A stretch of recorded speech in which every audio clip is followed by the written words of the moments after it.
देशाची आर्थिक राजधानी मुंबई अजूनही दहशतवाद्यांच्या निशाण्यावर आहे।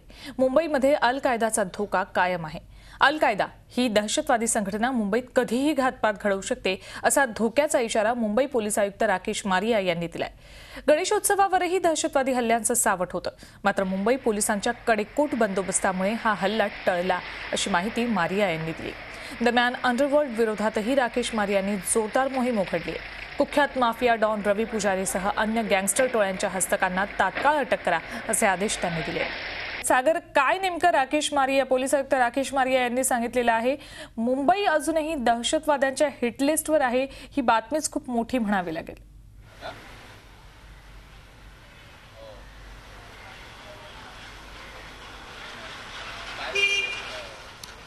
संपूर्ण देशाचंच नव्हे तर संपूर्ण पृथ्वी तलावर जे काही एक खंड आहे त्यात ही आशिया खंडामध्ये सगळ्यात जास्त लक्ष हे मुंबईवर आहे। कारण की मुंबई ही एक आर्थिक राजधानी तर आहेच आहे, पण अनेक घडामोडी या ठिकाणी घडतात, त्याच्यामुळे ही हिटलिस्टवर असण्याची शक्यता वर्तवली जाते।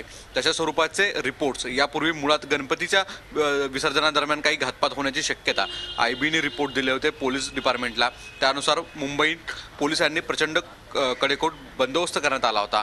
पण आता एक नव्यानं माहिती देण्यात आलेली आहे, पोलीस आयुक्तांनी ही माहिती देण्यात आलेली आहे की फक्त तो तात्पुरता नव्हता, तर आज मुंबईला अचानक अशा स्वरूपाचे हल्ले होऊ शकतात। त्यात आज एक 9/11 अशी यापूर्वी एक घटना घडली होती याच दिवशी। त्याच्यामुळे मुंबई आणि इतर भागांमध्ये, मुंबई उपनगर भागामध्ये विशेषतः ज्या ज्या ठिकाणी मंदिरं आहेत, मस्जिद आहेत की जे सेन्सिटिव्ह केंद्र आहेत किंवा यापूर्वी ज्या ठिकाणी हल्ले झाले आहेत, अशा ठिकाणी पोलिसांनी सतर्कतेचा इशारा दिलेला तर आहेच आहे, कडेकट बंदोबस्तही केलेला आहे। पण सगळ्यात महत्त्वाचं म्हणजे जनतेला देखील आव्हान केलेलं आहे की तुम्हालाही संशयास्पद व्यक्ती किंवा वस्तू सापडली तर तुम्ही पोलिसांशी संपर्क करा। एकूणच मुंबई ही वारंवार हिटलिस्टवर राहते, ती त्याला पुन्हा एकदा बळी पडू नये यासाठी ही खबरदारी पोलिसांकडून घेण्यात येते।